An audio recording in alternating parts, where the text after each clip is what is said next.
I am Mona. As before, I am going to narrate my true story. I ponder whether it's a terrifying experience or a hauntingly beautiful encounter. So, it was 1990. I was pretty young at that time, and I lived in a far-stretched town on the outskirts of Lucknow, a place in India. I have deep respect for all religions. In the month of May, we always had one carnival, which we called Mela in Hindi. A unique, diverse carnival, attended by people of different faiths, sets the theme of unity and respect for different beliefs. It was primarily celebrated by the Muslim community of my area, where I lived. This carnival was dedicated to some ancestral sage of the Muslim community of my area. I, full of excitement, attended the carnival with my female cousin and niece. I visited the tomb of an ancient Muslim sage. As a mark of respect and gratitude, this carnival was organized every year by the Muslim community. Showing my faith and respect to this ancient sage, we offered a prayer and some offerings like flowers to his grave. So, after visiting that sacred place, I came out along with my other cousin and niece. Then we decided to buy some household stuff for our homes from that carnival. While buying and checking a few things from the vendors who came to this carnival to sell their products, I all of a sudden got goosebumps. My sixth sense was evoked. A sense of unease and paranoia crept in as I believed someone was watching me. I felt as if someone was looking at me, but when I looked around, there were hundreds of odd people in the crowd.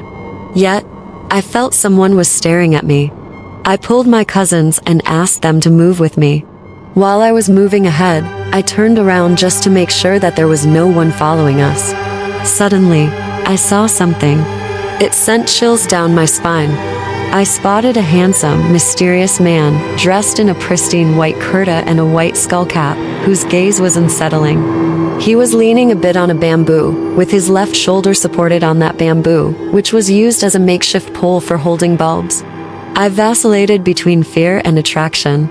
I asked my cousin and niece to come along with me and leave that particular place. Immediately, as I was attracted and feared both at the same time.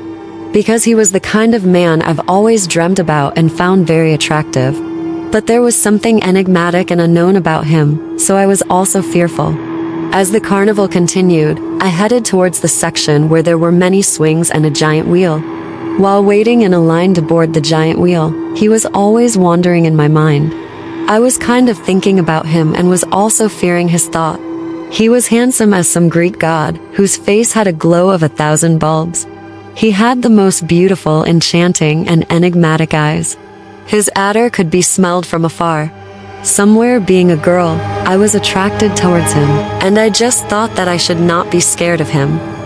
While waiting for my turn with my cousin and niece, I was thinking, I wish I could see him. And saying that, I again felt a breeze of cold air and a strong smell of adder. While waiting in a queue for my turn to climb up the giant wheel, all of a sudden, I had an urge to look to my left. It was an eatery section on my left, and I saw him again. As if he followed me, standing tall at a height of 6 feet, with a white kurta and a white skull cap.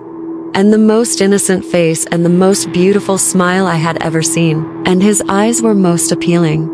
If you looked at him, you would not be able to take your eyes off him. And I could not stop myself from looking at him. To be honest, I had always dreamt of a guy like him, but there was something different about him which both excited me and intimidated me at the same time. He smiled at me, and this time, I smiled back.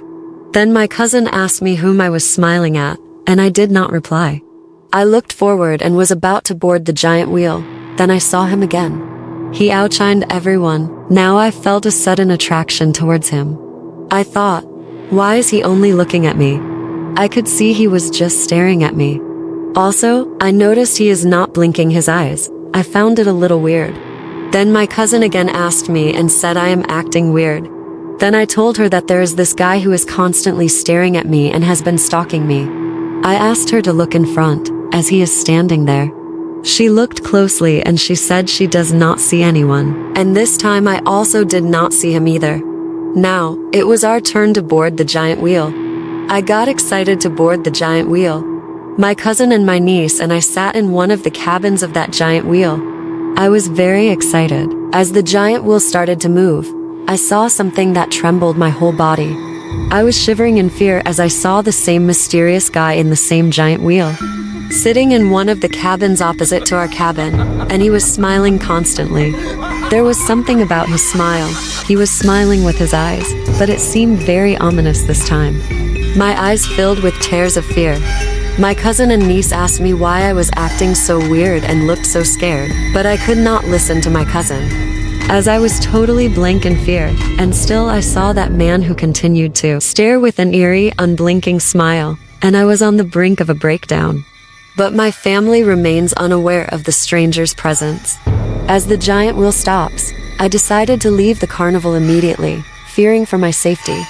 I headed back home, and the moment I pulled my cousin and niece to come along with me, I saw him in front of me, in the closest proximity he had ever been to me, ever since I had started seeing him stalking me. That stranger emerged out of nowhere from the crowd and approached me, his eyes locked to mine. My heart raced as I believed I was about to be grabbed. I felt like I would have a heart attack, and then I saw him heading towards me. I could see him coming to me. I was still shivering and questioning my sanity. I didn't know what to do. With me, my cousin and my niece also stopped, wondering why I stopped. But they didn't know that I could see him, with the same smiling face, coming slowly towards me. And as my heart was pumping out of my chest, somebody grabbed my hand. I shouted in shock and I just turned towards my right. I see my brother holding my hand. He was my elder brother who was searching for me. In the year 1990, at that time, none of us had cell phones. I doubt that we ever heard of it either.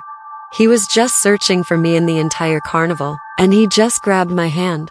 I took a sigh of relief and then I just thought of complaining about my incident to my brother, but I didn't. Because I know that if my brother came to know about this thing, he would search for that guy in the entire carnival, and he would beat that guy up. And I was just wondering, and I wanted to avoid that chaos, but somewhere I wanted to know who that guy is. And now, at this moment, I looked in front, fearing that he might be standing in front of me. To my surprise, I saw no one there this time. I was surrounded by a crowd busy in their own world.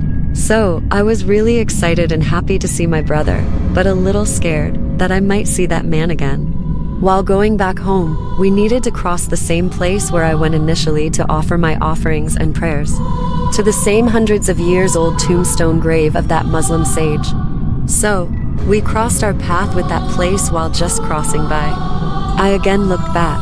I don't know what happened to me, but I just looked back, and I saw him again, standing at the gate of the same place, smiling again. And that again sent shivers down my spine. And to this day, when I am narrating this story for this channel, I am still shocked and surprised. I have this strong question in my mind. Who was that guy? Was he really a human, or some imagination of mine, or something out of this world which we cannot explain? Because he felt like a humanly handsome guy standing in front of me. But at the same time, he also felt like a mysterious, ominous imagination. I don't know who he was, and that question still haunts me, and that experience too. You, as my viewers and listeners, can comment down and tell me or can guess who he was. As long as I live, I will always have this question about that mysterious man.